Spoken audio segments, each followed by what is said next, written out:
Esa no fue solo una lucha en el silencio de la noche, fue una batalla que redimió generaciones. Bienvenidos a este espacio donde exploramos lo sagrado, lo olvidado y lo misterioso. Era de noche, estaba solo, pero esa oscuridad no sería común, sería el escenario de una lucha divina. Jacob no pidió una pelea, pero Dios lo encontró en su momento más vulnerable. En ese silencio comenzó una batalla que no era con espadas ni palabras, sino con el alma. Aquella noche, Jacob fue herido, pero también fue marcado, no solo en su cuerpo, sino en su destino, porque a veces Dios te quiebra, para luego levantarte con un nuevo nombre. Bienvenidos a Dios te ama, un espacio donde la verdad bíblica cobra vida y los relatos olvidados salen a la luz. Hoy conocerás el hombre que luchó con Dios, la noche en que Jacob fue transformado para siempre. Prepárate para descubrir que hay luchas que no son castigo, sino el principio de una promesa cumplida. Y antes de comenzar, no olvides darle like al video y suscribirte al canal para no perderte estas historias que fortalecen tu fe. Hace siglos, bajo el manto oscuro de una noche sin luna, en las soledades de un cruce de caminos al otro lado del río Jabbok, un hombre se encontraba solo, pero no estaba solo.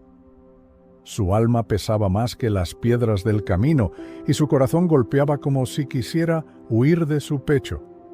Su nombre era Jacob, hijo de Isaac, nieto de Abraham. Pero en esa noche no era ni heredero ni patriarca. Era simplemente un hombre fugitivo, temeroso del pasado, angustiado por el futuro y quebrantado por dentro. Lo que no sabía era que esa noche no sería una más en su camino. Sería la noche que cambiaría todo, para siempre. Jacob había enviado a su familia y a todo lo que poseía al otro lado del arroyo. Solo en la penumbra, los recuerdos lo perseguían como sombras que no podía esquivar. Recordaba a Esaú, su hermano, aquel a quien había engañado 2 veces, robándole la primogenitura primero y luego la bendición de su padre. Y ahora, Esaú venía a su encuentro con 400 hombres. El miedo lo envolvía como un velo oscuro, pero más allá del miedo había algo que lo atormentaba aún más: su identidad. ¿Quién era en verdad? ¿El tramposo que usaba tretas para sobrevivir? ¿El bendecido por Dios? ¿O solo un hombre desesperado por ser aceptado? El viento soplaba entre los árboles como si la naturaleza misma presintiera que algo sobrenatural estaba por acontecer. El suelo parecía más frío de lo normal, y en el aire un silencio denso, casi divino. Entonces, sin aviso ni forma reconocible, apareció alguien. La Escritura lo llama un varón, pero su presencia no era la de un hombre común. Era fuerte, inquebrantable, envuelto en un misterio que las palabras no pueden explicar. No dijo quién era, no pidió permiso, simplemente lo enfrentó. Y sin entender por qué ni cómo, Jacob comenzó a luchar con él. No fue una pelea con espadas ni gritos. Fue un combate íntimo, profundo, cuerpo a cuerpo, alma contra eternidad. Jacob se aferró a aquel desconocido con una mezcla de fuerza, dolor y desesperación. Lo que empezó como una pelea se convirtió en una súplica. Jacob no buscaba vencer, buscaba sentido, redención, una respuesta. El hombre con quien luchaba no era un ladrón ni un enemigo, era alguien mucho más grande, pero Jacob no lo soltaba. No podía. Aquella lucha representaba más que una noche difícil. Era la lucha de toda una vida encapsulada en unas horas. El tiempo parecía detenerse. Las estrellas, como testigos mudos, observaban el combate sin fin. Cada movimiento era símbolo de lo que Jacob había vivido, el engaño de su niñez, la huida de su hogar, los años de trabajo con Labán, el amor por Raquel, los conflictos, los miedos. Todo lo que era se estaba enfrentando cara a cara con algo eterno. Y en lo más profundo de su alma, Jacob lo supo, esa lucha no era solo física, era espiritual. Y no luchaba contra un hombre, estaba enfrentando al cielo mismo. Las horas pasaban y ninguno cedía. Jacob estaba exhausto, pero no retrocedía. Había algo dentro de él que se negaba a rendirse, tal vez porque intuía que esa era su última oportunidad. ¿De qué? Ni siquiera él lo sabía con certeza, pero sentía que si soltaba a ese ser, jamás tendría la respuesta que su alma clamaba, porque a pesar de tener bendición, esposa, hijos y riquezas, aún se sentía incompleto, vacío. No sabía quién era realmente. Esa noche, Jacob no luchaba por posesiones ni por victoria, luchaba por su nombre, por su identidad. Entonces ocurrió algo que no se puede explicar con lógica ni ciencia. Aquel varón, con solo tocar la coyuntura del muslo de Jacob, le dislocó la cadera, un simple toque, y Jacob quedó herido, cojeando. Pero ni así lo soltó. Aunque el dolor era insoportable, su alma ardía más. El hombre misterioso le dijo: «Déjame, porque raya el alba». Pero Jacob, respirando con dificultad, respondió con una frase que estremecería los siglos: «No te dejaré si no me bendices». Aquellas palabras no eran un simple capricho, eran un clamor que venía desde el fondo del alma. Jacob no pedía oro ni victoria, quería bendición, quería transformación, quería ser diferente. Su voz temblaba, pero su espíritu estaba firme.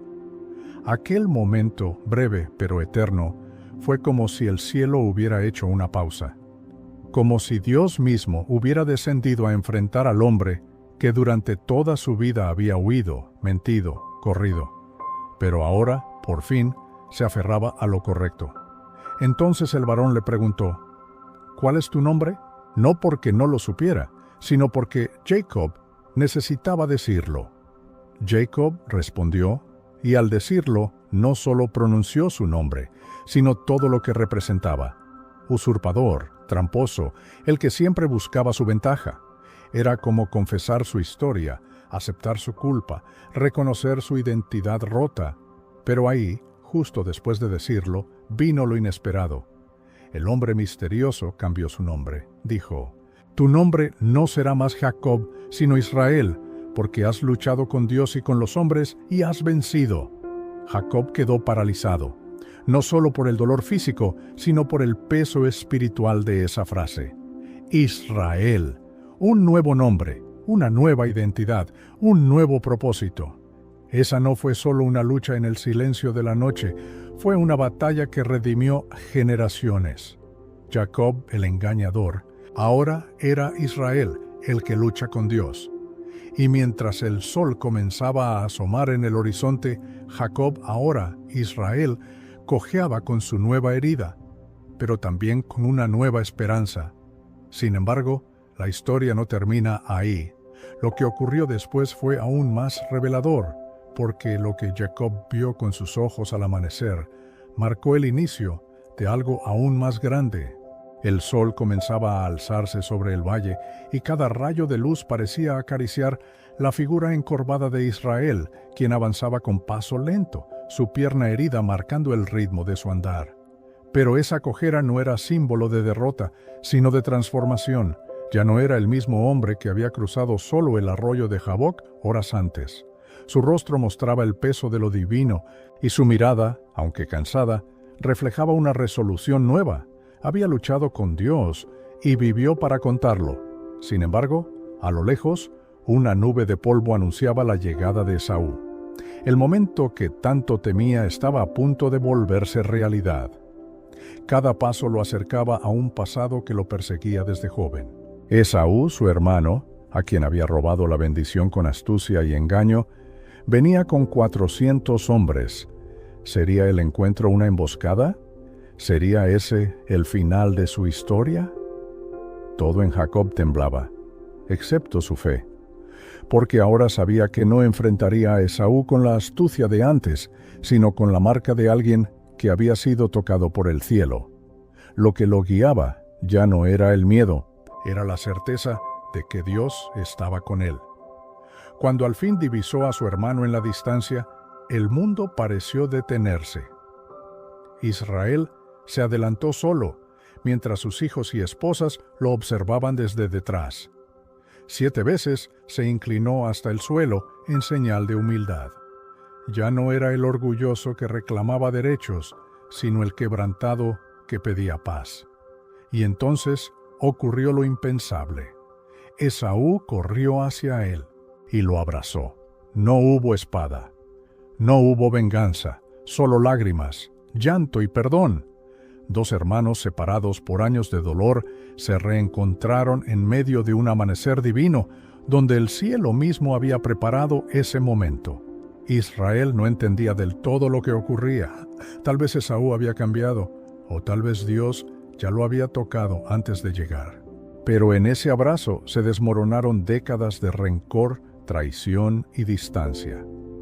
Y mientras se sostenían, el que antes se llamaba Jacob susurró algo que solo Esaú pudo oír. He visto tu rostro como si viera el rostro de Dios, y me has recibido con agrado. Era el eco de la noche anterior, porque después de ver a Dios y sobrevivir, también debía ver a su hermano y reconciliarse con él.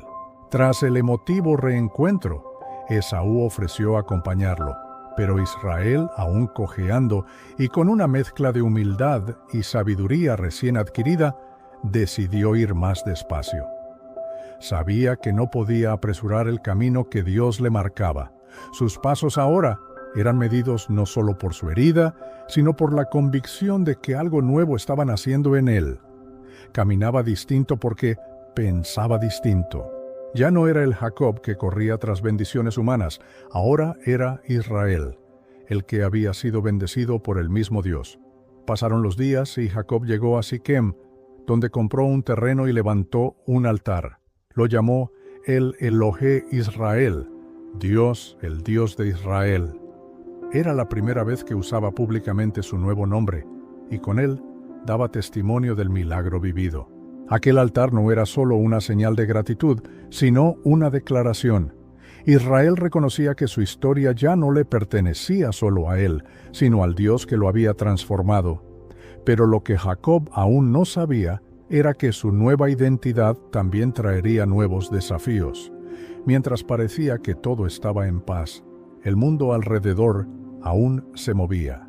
Las tierras que habitaba estaban llenas de tribus extrañas, con costumbres ajenas al Dios de sus padres. Sus hijos crecían, sus riquezas aumentaban, pero con ellos también llegaban nuevas pruebas, porque la transformación de Jacob no significaba que todo sería fácil. Significaba que ahora enfrentaría la vida desde una posición espiritual distinta. Ya no huía, ahora caminaba, ya no temía, ahora creía. Pero la vida aún tenía muchas páginas por escribir. Una noche, mientras todos dormían y el cielo brillaba con calma, Jacob se sentó a observar las estrellas, como alguna vez lo hizo su abuelo Abraham. Y allí, bajo ese manto celestial, entendió algo.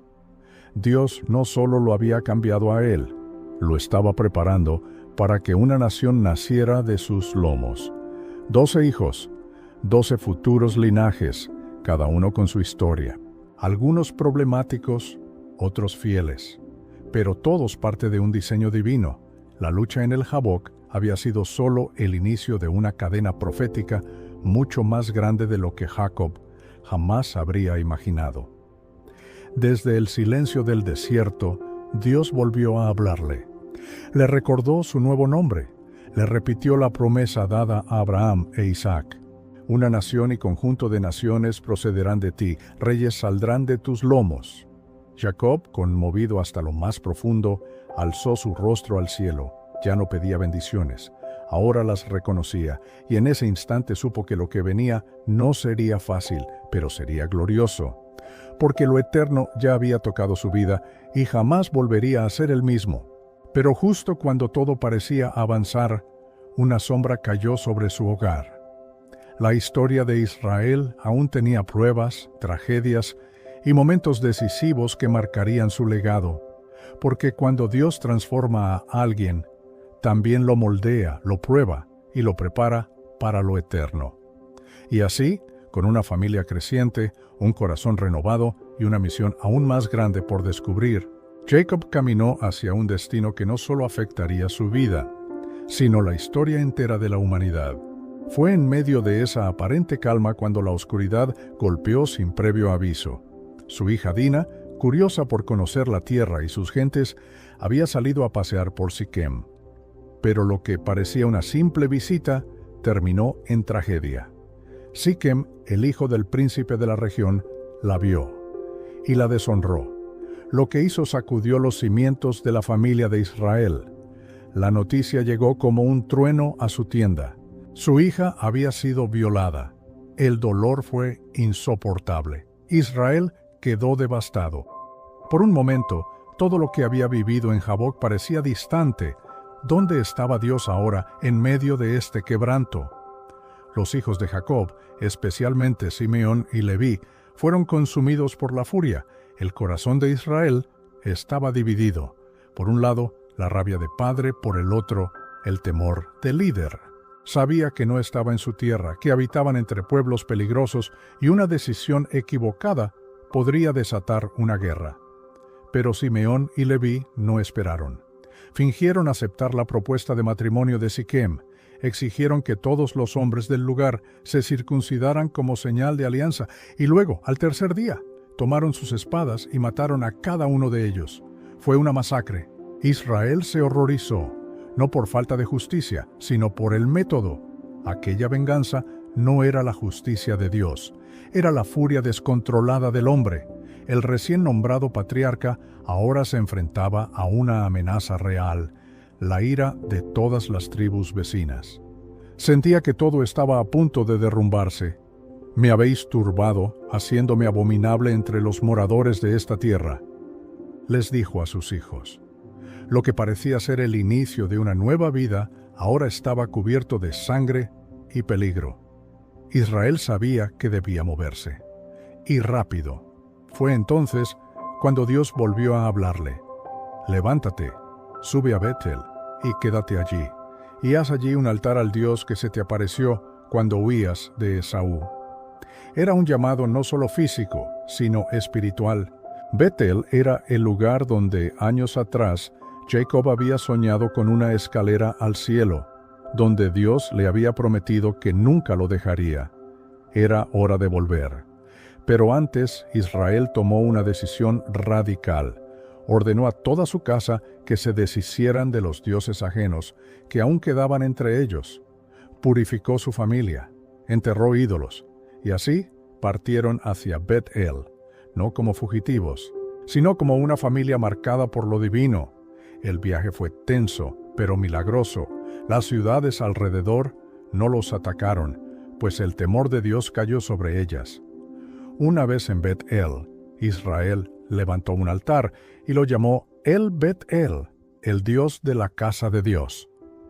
Era un momento de reconexión, de restauración. Allí Dios se le apareció otra vez, lo bendijo y reafirmó su nombre. Tu nombre es Jacob, no se llamará más tu nombre Jacob, sino Israel será tu nombre. Y una vez más, Dios declaró su pacto.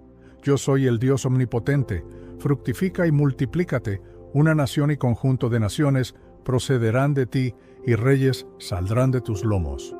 Las palabras eran claras, el plan seguía vigente a pesar del dolor, del pecado y del caos, pero no todo fue celebración. Mientras continuaban su viaje, una nueva herida rasgó el alma de Israel. Raquel, la mujer que él había amado desde el primer instante, comenzó a tener dolores de parto. El camino era duro y las contracciones aumentaban.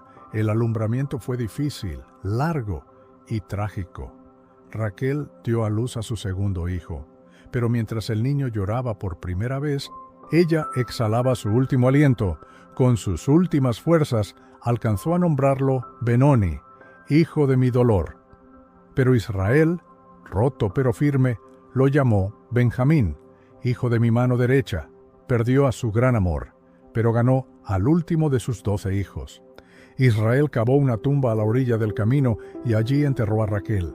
Lloró como nunca antes. No era la primera vez que perdía algo, pero esta pérdida dolía distinto. Allí, de pie junto a la tumba, con un bebé en brazos y el alma desgarrada, el hombre que había luchado con Dios volvió a levantar la mirada al cielo. Aún en el valle de sombra, Tú estás conmigo, murmuró. Sabía que la vida era una mezcla de gloria y duelo, de promesas y lágrimas, pero también sabía que cada paso estaba dentro del plan eterno de Dios. Israel no caminaba solo, nunca más. Los días continuaron. Los hijos de Israel crecían, y con ellos también los conflictos. Rubén, el primogénito, cometió una grave falta al acostarse con Bila, concubina de su padre. La noticia cayó como un relámpago.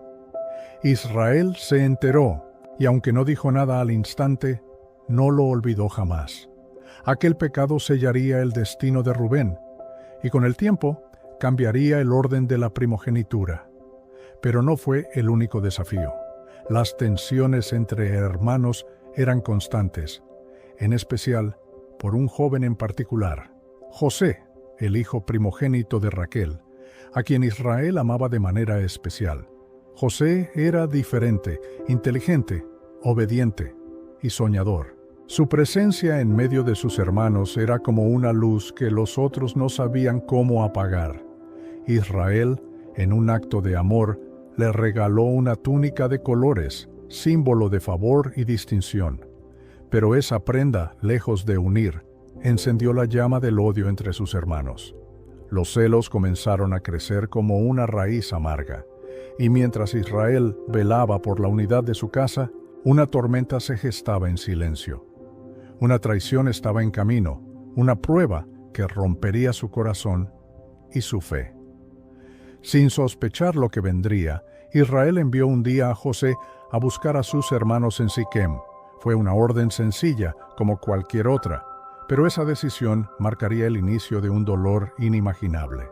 Lo que los ojos de Israel no vieron, lo verían sus lágrimas, porque en esa misión sencilla, su hijo favorito no volvería más.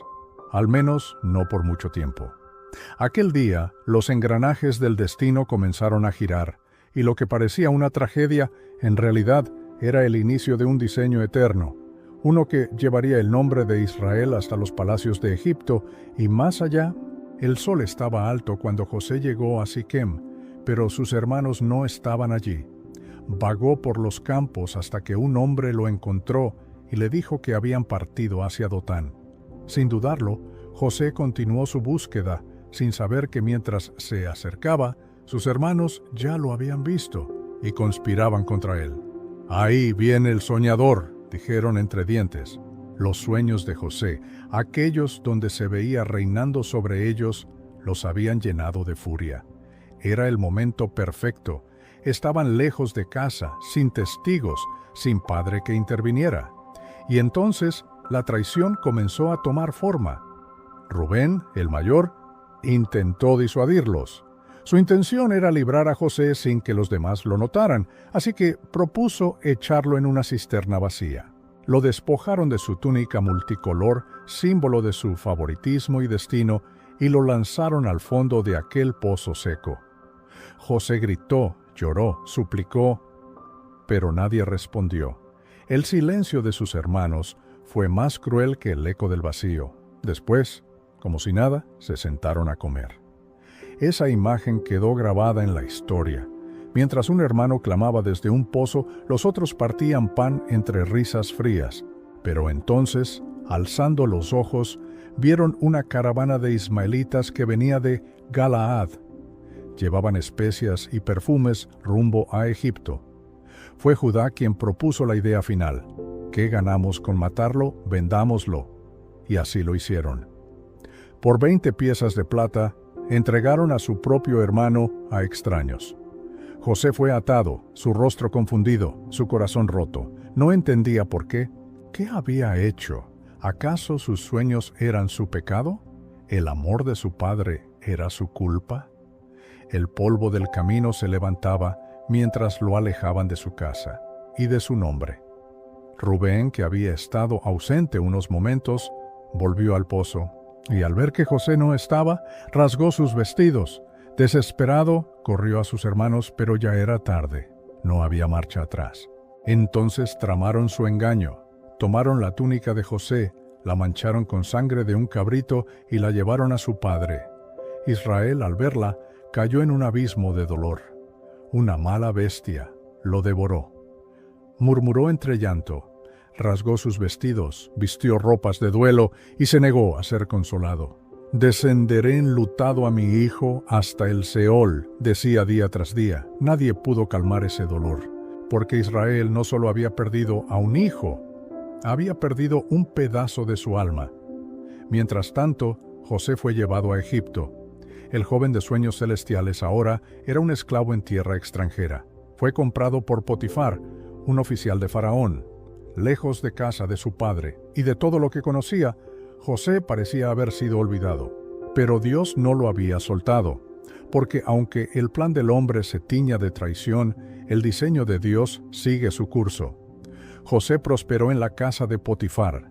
Todo lo que hacía, Dios lo bendecía. Sus manos esclavas producían como si fueran reales. Sus palabras eran sabias y su actitud fiel. Egipto no sabía que entre ellos había un hebreo marcado por el cielo. Pero la prueba no había terminado.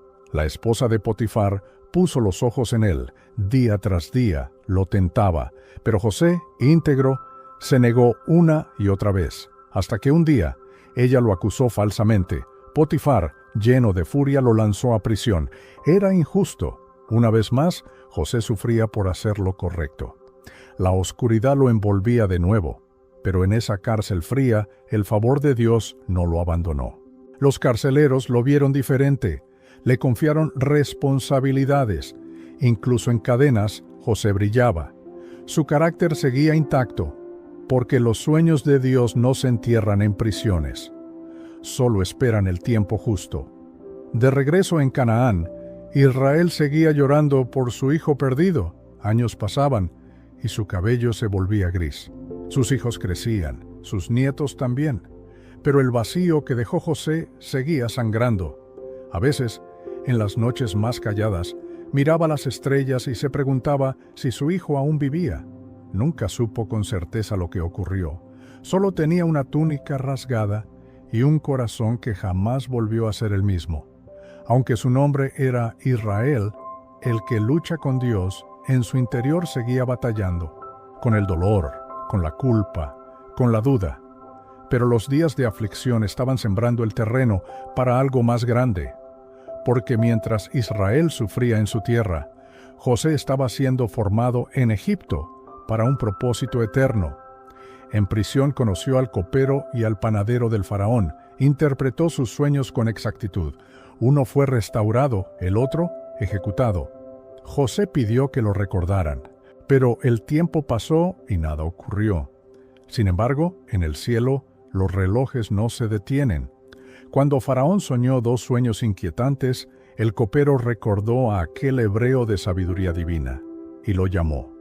José fue sacado de la prisión, aseado, vestido y llevado ante el hombre más poderoso del mundo. Faraón le contó sus sueños y José, con humildad, respondió: «No está en mí, Dios dará respuesta favorable». Interpretó los sueños con precisión. Vendrían 7 años de abundancia seguidos de 7 años de hambre. Propuso una solución sabia y Faraón lo nombró gobernador de Egipto. De esclavo pasó a ser príncipe, de olvidado pasó a ser exaltado. Pero aún faltaba algo, porque el plan de Dios no solo era salvar Egipto, era traer restauración a una familia rota. Los años de abundancia comenzaron. José organizó graneros, recolectó alimentos, preparó la nación, y cuando el hambre llegó, toda la tierra vino a Egipto por ayuda, incluidos los hijos de Israel. Pero aún no sabían que el gobernador que los atendería era el hermano que habían traicionado. El destino se preparaba para un reencuentro eterno, y mientras los pasos de sus hermanos se acercaban al palacio, José los esperaba, no con odio sino con lágrimas contenidas, porque lo que el hombre usó para mal, Dios lo transformó para bien. La sequía había azotado la tierra de Canaán con una fuerza implacable. El ganado moría, los campos se agrietaban bajo el sol abrasador, y el hambre se volvió un visitante diario en la casa de Israel. Fue entonces cuando Jacob, movido por la necesidad, miró a sus hijos con firmeza. He oído que hay grano en Egipto. Descended allá y comprad para nosotros, para que vivamos y no muramos. Así, los 10 hermanos, todos excepto Benjamín, emprendieron el viaje que el cielo ya había escrito desde antes de su nacimiento. No sabían que el que repartiría el pan no era un extraño, era su propio hermano. Cuando José los vio por primera vez, su corazón se estremeció. Allí estaban, inclinados ante él, sin reconocerlo, cumpliendo sin saberlo el sueño que tanto odiaron. Pero José no reveló su identidad. Los observó con detenimiento. ¿Habían cambiado? ¿Sentían remordimiento? La herida de la traición aún sangraba en su alma, pero más fuerte era su deseo de ver si la redención también habitaba en ellos. Entonces comenzó una serie de pruebas. Los acusó de espías, los interrogó duramente y les exigió que trajeran a su hermano menor, Benjamín, para comprobar su historia.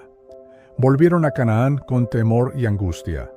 Cuando Jacob escuchó que pedían a Benjamín, su corazón casi se detuvo. «Ya perdí a José, ahora también me quieren quitar a Benjamín», exclamó con el alma rota.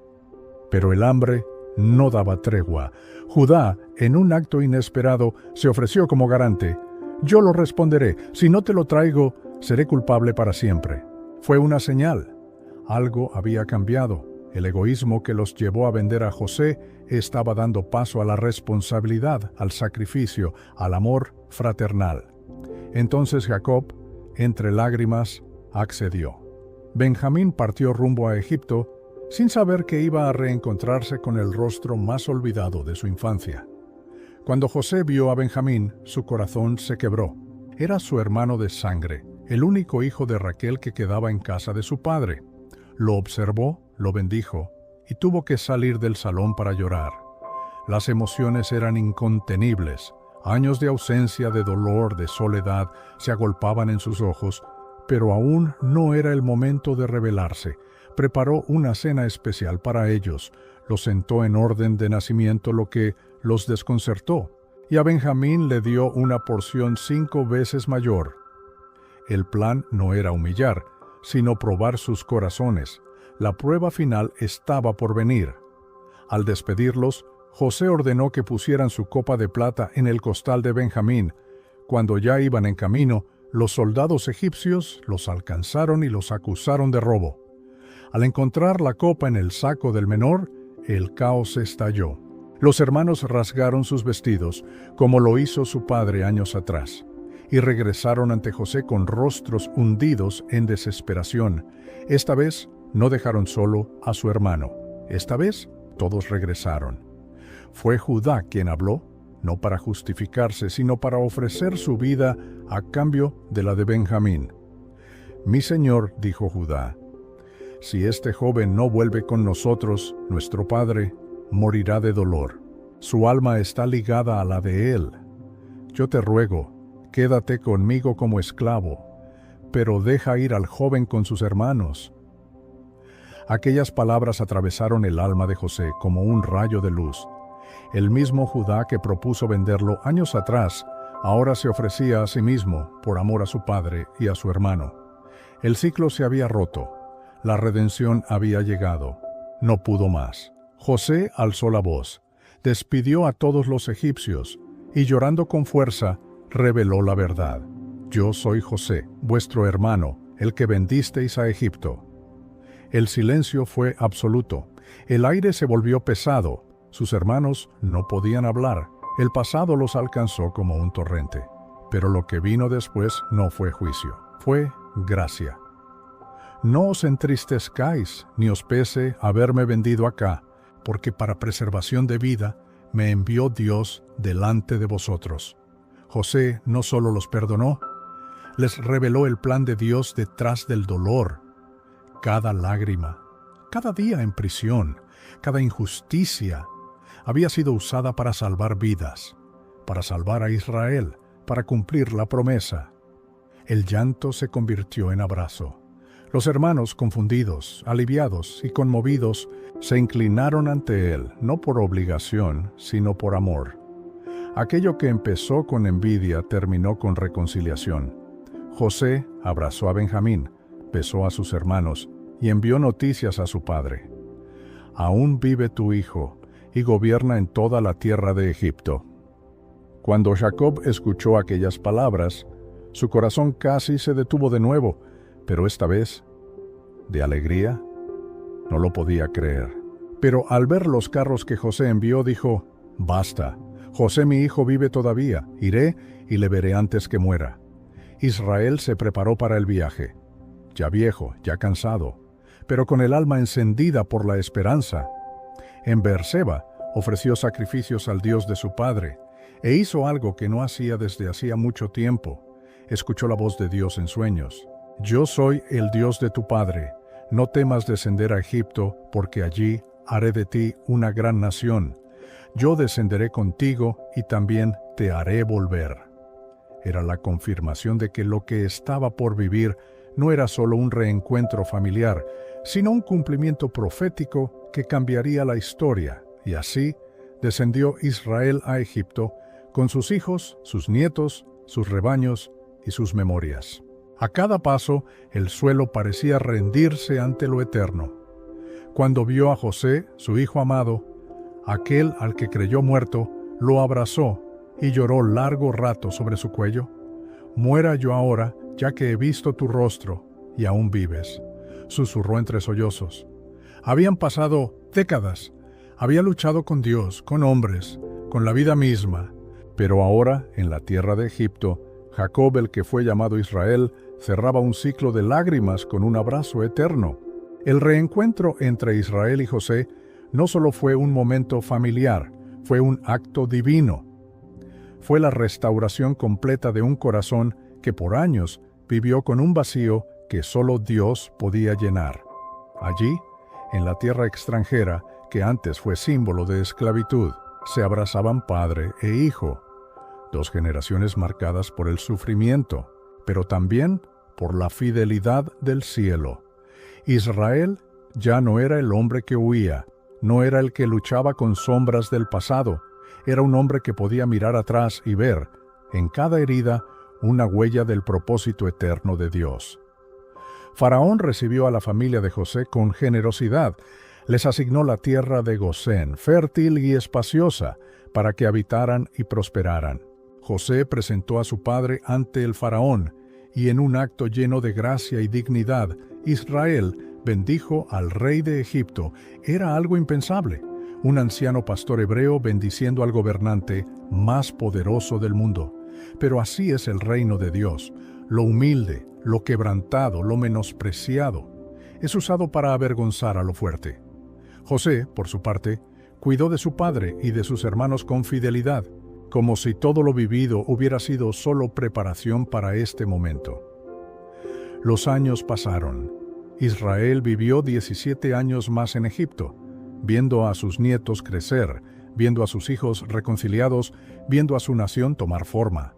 Antes de morir, llamó a cada uno de sus hijos y los bendijo uno por uno, pronunciando palabras proféticas que marcarían el destino de sus tribus. A Judá le habló de cetros y reyes. A José le habló de ramas fructíferas y bendiciones del cielo. No eran simples palabras de un padre moribundo, eran decretos proféticos que aún hoy resuenan en la historia del pueblo de Dios. Pero antes de bendecirlos, hizo algo que guardó en su corazón desde hace tiempo. Llamó a José y le pidió ver a sus dos hijos, Manasés y Efraín. Los abrazó, los besó y los adoptó como suyos. Fue algo sagrado. Le dio a cada uno una porción como si fueran hijos directos, y al bendecirlos, cruzó sus manos, poniendo la derecha sobre el menor, Efraín. José quiso corregirlo, pero Israel se negó. «Lo sé, hijo mío, lo sé», porque veía más allá de lo natural. Su ceguera física no le impedía ver lo espiritual. Entendía que el propósito de Dios muchas veces rompe el orden humano. Finalmente, llegó el momento. En su lecho de muerte, Israel dio su último aliento en paz, pero antes de partir, hizo prometer a José que no lo dejaría en Egipto, que sus huesos serían llevados a la tierra prometida, porque aunque Egipto era provisión, Canaán era herencia. Sus ojos se cerraron, pero su fe permanecía viva. Sabía que sus descendientes algún día saldrían de esa tierra. Porque el Dios que lo había acompañado desde Betel hasta Egipto no rompería su promesa. Aún en la muerte, Israel creía. El duelo fue grande. José lloró profundamente por su padre, y Egipto entero guardó luto por él. Caravanas fúnebres acompañaron su cuerpo hasta la cueva de Macpela, donde descansaban Abraham e Isaac. Allí, entre los suyos, Jacob fue sepultado, no como el suplantador que fue, sino como el patriarca de una nación bendecida. Y aunque su cuerpo quedó en la tierra de sus padres, su legado viviría a través de las generaciones. El nombre de Israel ya no era solo de un hombre, era el nombre de un pueblo escogido por Dios. Tras la muerte de su padre, los hermanos de José temieron que él buscara venganza. Pensaron que todo su perdón había sido solo por respeto a su padre. Pero José, al verlos arrodillarse con miedo, lloró una vez más. ¿Acaso estoy yo en lugar de Dios?, les dijo. Vosotros pensasteis mal contra mí, mas Dios lo encaminó a bien para hacer lo que vemos hoy, salvar la vida de mucho pueblo. Con esas palabras selló para siempre su perdón. José no solo salvó Egipto, salvó a sus propios traidores con misericordia. Pasaron muchos años. José vivió hasta los 110 años, vio a los hijos de Efraín y Manasés, y fue testigo de cómo la familia crecía hasta convertirse en un pueblo. Pero antes de morir, hizo lo mismo que su padre. Pidió que no dejaran sus huesos en Egipto. Aún en la gloria terrenal, sabía que su destino final estaba ligado a la promesa de Dios. Dios ciertamente os visitará, les dijo, y haréis llevar de aquí mis huesos. Murió con fe, no en lo que había vivido, sino en lo que aún no había visto. José cerró los ojos, mirando hacia la promesa. La historia de Jacob, de José y de sus hijos no fue perfecta. Fue una historia marcada por luchas, errores, dolor, traición y pérdidas. Pero también fue una historia de perdón, restauración, fidelidad y gloria. Fue la historia de un hombre que luchó con Dios y fue transformado, de un hijo que fue vendido y terminó salvando naciones, de un pueblo que nació en la oscuridad de una noche y que sería luz para el mundo, porque en medio de todo, Dios siempre estuvo allí, invisible a veces, pero jamás ausente. Y así termina esta historia, no como un final, sino como un inicio, porque de las 12 tribus de Israel surgirían reyes, profetas y un día el Mesías mismo, aquel que sería descendiente de Judá, hijo de David. Luz de las naciones. Todo comenzó con una lucha en la noche, un hombre que se atrevió a no soltar a Dios hasta ser bendecido. Que esta historia nos recuerde que, aunque el camino sea duro, quien se aferra a Dios no queda igual. Su nombre cambia, su destino se transforma y su vida se convierte en un testimonio eterno.